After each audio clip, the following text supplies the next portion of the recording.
Next, communities look ahead. Joining Gillian on stage, Brandi Holmes, a community organizer and strategist for Black Lives Matter Houston. Cesar Espinoza, the executive director of FIEL Houston, and Alycia Miles, the director of operations at West Street Recovery.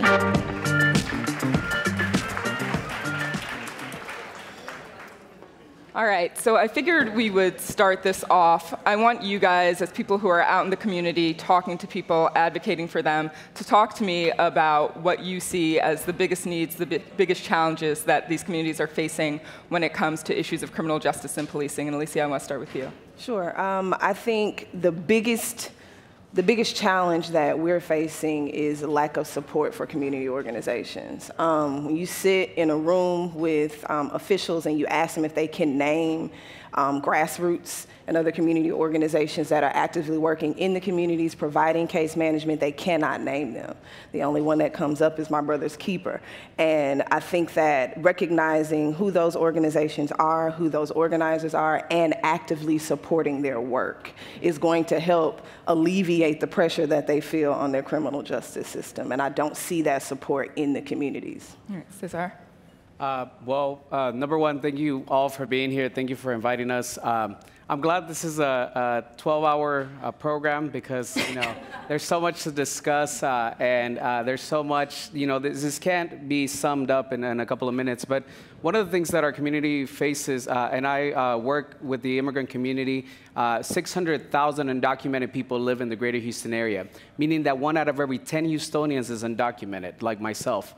And one of the things that we face is not only do we face the criminal justice system, but then we face a new term that's called crimmigration, where immigration is being criminalized more so than ever before. Folks are getting picked up at the jail, and they're being bonded only to be released to ICE. And these are real things that are happening. Coupled with that, or on top of that, you have laws like SB 4 that were passed last session that frankly just scared our community. And our folks are in many ways suffering, not only in economically, but also in their family nucleuses. We know of families that do not go out as a family to the park because they're afraid that they're going to get picked up as a family unit. So this is really disrupting people's lives. This is really turning their lives upside down. Brandi. I think one thing that's really interesting, and first off, thank you so much for having me here as well. I'm really enjoying and really excited to be a part of this conversation. I think one thing that's interesting and that I've heard from and have yet to hear from some of the different panels is that one of the biggest issues that are facing particularly the Black community is the fact that we have failed to name that the structures that exist currently are racist structures. There's systemic racial issues that exist in the criminal justice system here in Harris County, and we have yet to name those things. We have yet to name the ways in which white supremacy affects Black and brown communities in the city of Houston. We've talked about the jail and the jail being populated by a certain person, but we have yet to quantify who that individual is. In the jail, you're seeing 56% of those people who are currently housed in the jail are Black folks. You add in the figure and include our brown brothers and sisters, and that ratchets that number up to 75%. 75% of Black and brown folks are currently, or 75% of the population in the jail are Black and brown folks, but yet we have yet to name what are the causes and conditions that exist to put those people there in the first place. There are systemic racist issues that have created these structures, and until we can name those things, until we can say the word racism, until we can say the words white supremacy, until we can say the word structural racism and mass incarceration, the ways in which that influences that, I think it's really going to restrict the ways in which we can move forward.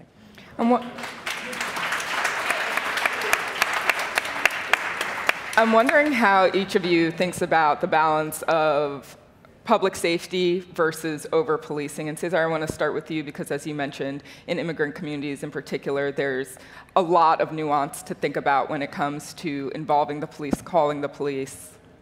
I think it's important to remind everybody that even as an undocumented immigrant, we want to be safe too. And that's what a lot of people, they hide public safety or they hide their anti-immigrant sentiment calling it public safety.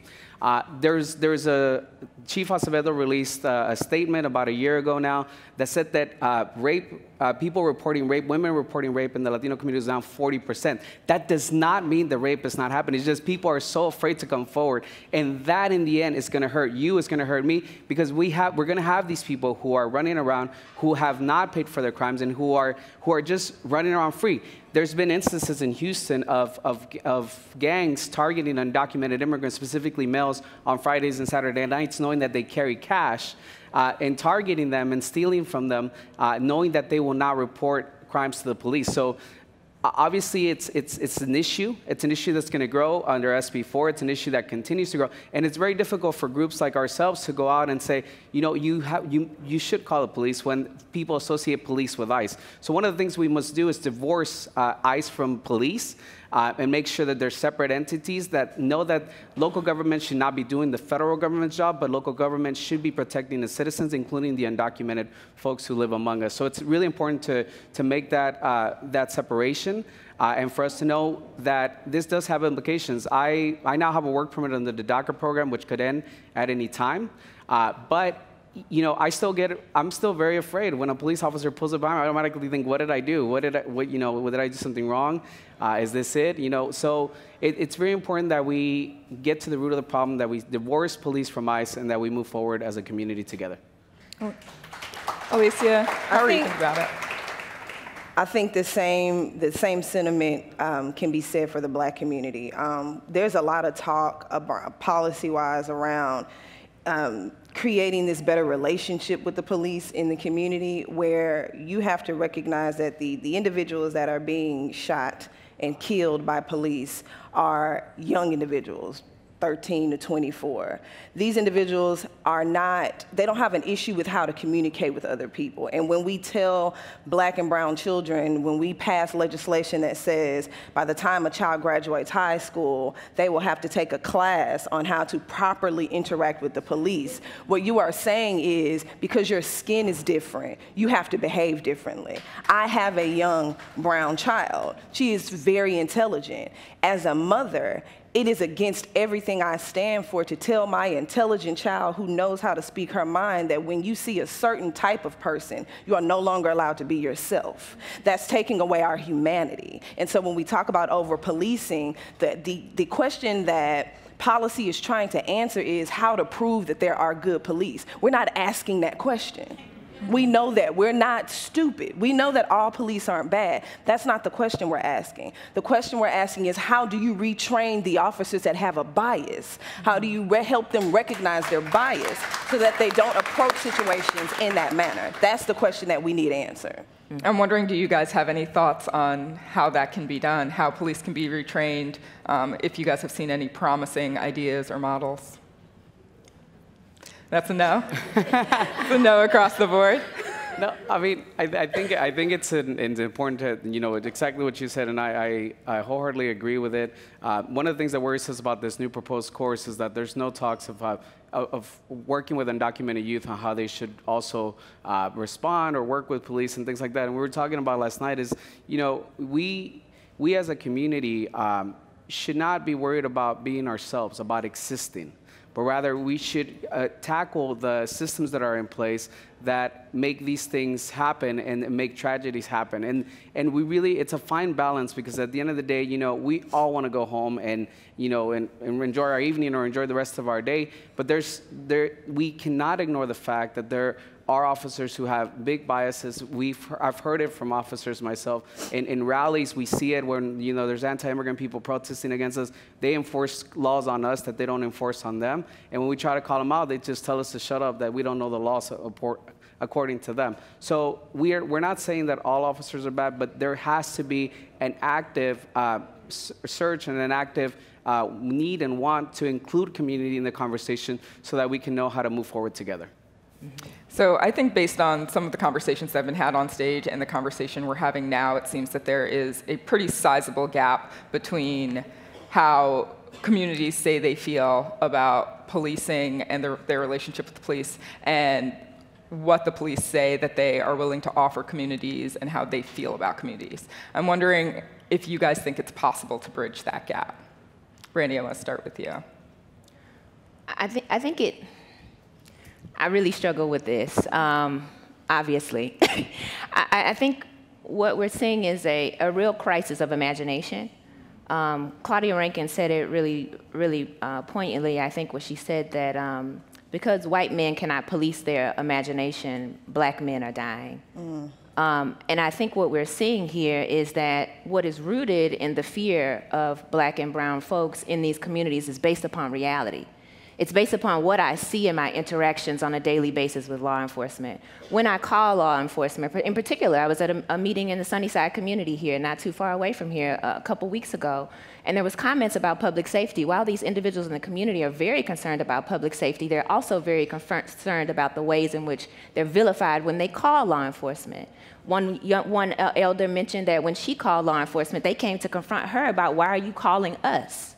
What have you done? Show me your ID. Show me your information. What are you doing about this issue? So I think what we really have to look at, and I think there's ways in which the gap can be bridged, but we do have to recognize that these fears that some law enforcement have for some individuals in community, particularly black and brown community, are rooted in this imaginative, in this way in which they shape and view the black body, the way in which the black and brown body has been criminalized, right? We think about who is a criminal, right? Who is a drug dealer now? Who is an immigrant, right? We listen to this rhetoric that is coming up and very prevalent.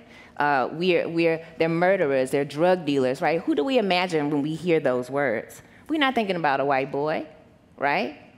And so I think we have to really start to, what I mentioned earlier, name these things. And I think that law enforcement has to name these things as well. And we cannot continue to act as if these incidents are isolated. This is a widespread problem. And until we address those things, I think you're going to continue to see a gap. I'm wondering if you guys are hearing conversations in communities or how you were thinking about the recent spate that we've seen of police being called by other civilians in an attempt to criminalize what ends up being completely normal and non-criminal behavior from people of color. I'm wondering what things like that, what instances like that consistently do to communities that already have fraught relationships with the police. Alycia, I must start with you. I mean, it's self-explanatory. It continues to break down that relationship because when you don't have proper training of those public service officials, if your job is to protect and serve and you have not been properly trained on how to do that, if a white person can call the police on me for walking down a sidewalk, and when you show up, because you're going to show up because it's your job to show up, but you haven't been trained on how to respond, then you attack me as a criminal for walking on a sidewalk, as opposed to letting that white person know, sweetheart, it's not illegal. There's nothing wrong with her sleeping on her college campus. She has done nothing wrong. There's nothing wrong with having a barbecue in a park, and no one wants to look at white faces and say, you're nuts. You are just afraid, and you being afraid is not an emergency. Nothing has happened to you. You are safe. You are at home. And until we can train our public service officials, we can train these public servants on how to look at white faces and say, I understand privilege, and I know that it is, I'm pre-wired to respect and do what you tell me to do, but I need to look at you and say, this is not an emergency. Don't call me and say, there's a man next door with a hammer and I'm afraid. He's a construction worker, ma'am. He's doing his job. Find something else to be afraid for. Could I tag on to that? Absolutely. So while it is responsibility of law enforcement, and we've seen some incidents, right, with the handyman incident, where that was just like, look, this dude is he's working on this house. He bought this house. He's doing this thing. He's just trying to make a couple coins. We also see incidents like in the instance of Starbucks, right, where law enforcement does have an opportunity to say, you know what, no, ma'am. They are just doing what everybody does at Starbucks. They're coming in, they're listening to a little bit of your soft music, they're enjoying a caramel macchiato. They're just trying to do what people do at Starbucks. They're waiting on their friends, they're doing what they're doing. But yet, and still, law enforcement chose to take that individual in. Why? Because that's what has historically happened in the past. Black and brown folks charged with loitering, charged with trespassing, charged with vagrancy, when we know all they're doing is existing. And that's the ways in which they go to continue to fulfill these jails, right? That's the way they go to continue to fill the Harris County Jail. Look at the Harris County Jail. I don't have the figures because they don't provide them, but you look at the Harris County Jail and look at the individuals that are sitting there who have not committed any violent crime. So they're just there because they existed and they happen to be at the wrong place at the wrong time. Individual who may have some sort of issue around mental health, individual who may have some sort of issue around struggling with addiction. If that person was of a fair skin tone, of a white person, we call that an opioid crisis. But if the person is black, we call that a war on drugs. Yep. Right? Yep.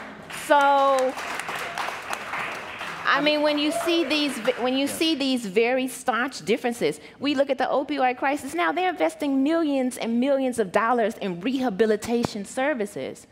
Let a black person we can't get, our rehabilitation services at Harris County Jail, as these officials have pointed out before, it's become a repository for mental health and for drug addiction.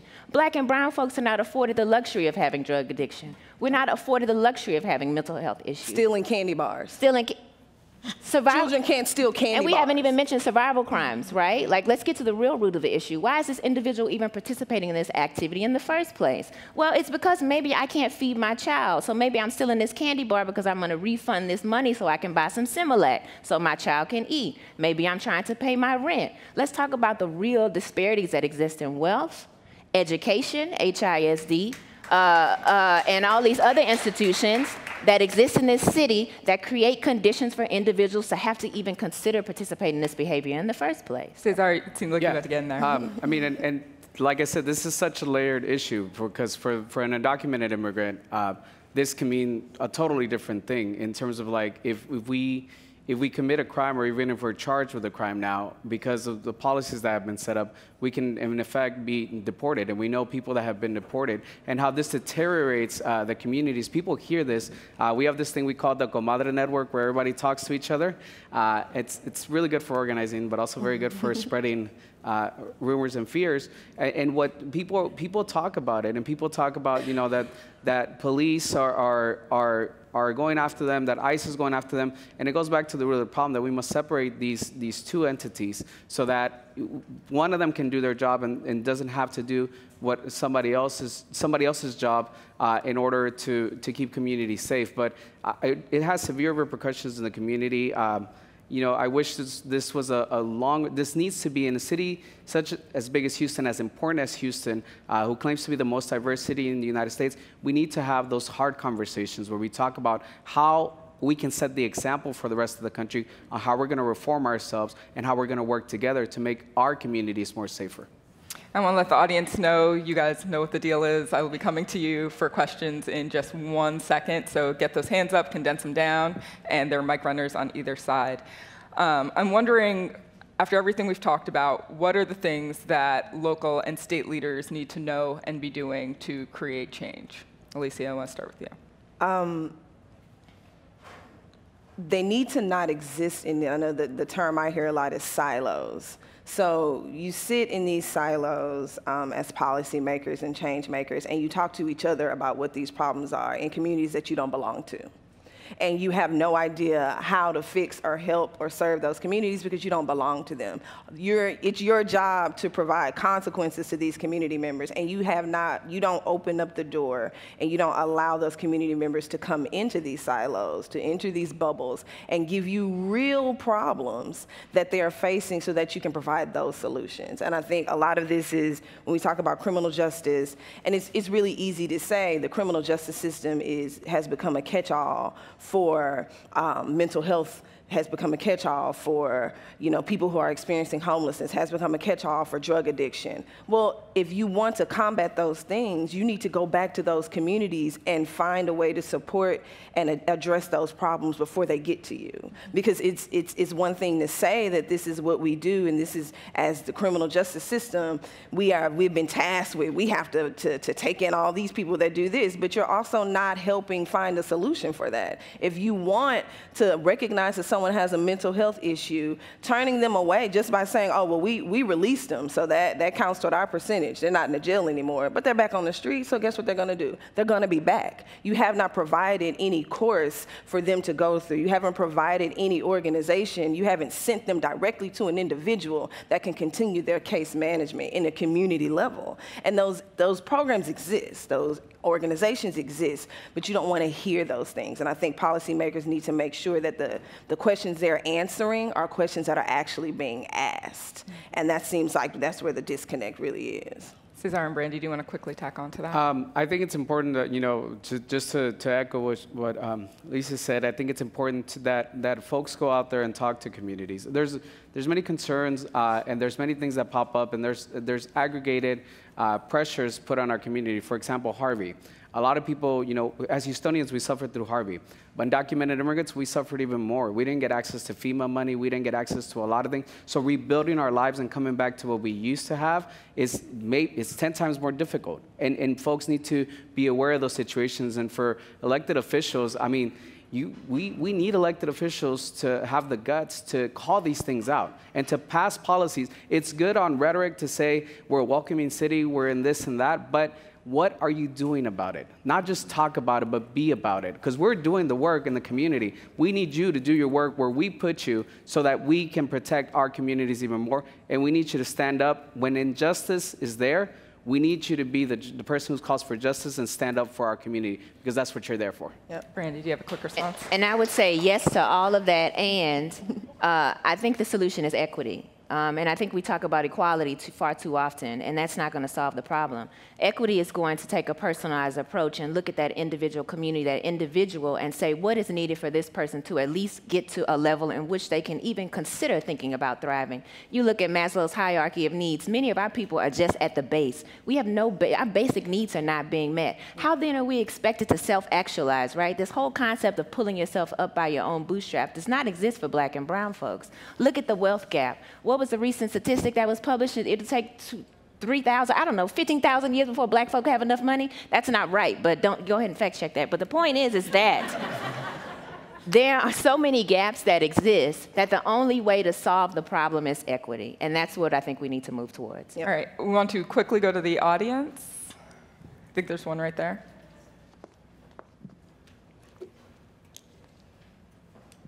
So, my name is Mohammed Maroof. I'm with Kip Houston High School. I'm a principal there.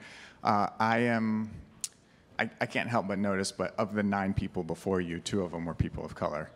And as we talk about policymakers, and as we talk about disrupting the systems that continuously oppress the students who I serve every day, how do we make sure that those students become the voices at the table so that we can create change? All right, can we have one person take that? Cesar? Yeah. I think it's really important, I think it's really funny when people call me a troublemaker. And the reason for that is because I don't think what we're doing is making trouble, but in fact, we're talking or we're bringing up the issues of justice and what should be done. We're not being idealistic, we're talking about what should be done. So one of the things that I talk to, because we work a lot with high school students, is, get them used to going to city council, going to Austin. Traveling to DC should not be the abnormal thing, the crazy thing. It should be what we're all doing to make sure that our community's voices are heard and raised and that we get the change done in the end. So my little sister, she's 12 years old. She's already been to several city council meetings. She's traveled with me to Austin, to Washington, to advocate for immigration reform, and she's only 12. So I think that's one of the things that we must do with all of our kids. I know that you guys have plenty more questions and we could talk about this all day, but we're going to stop here. Please join me in thanking our panel.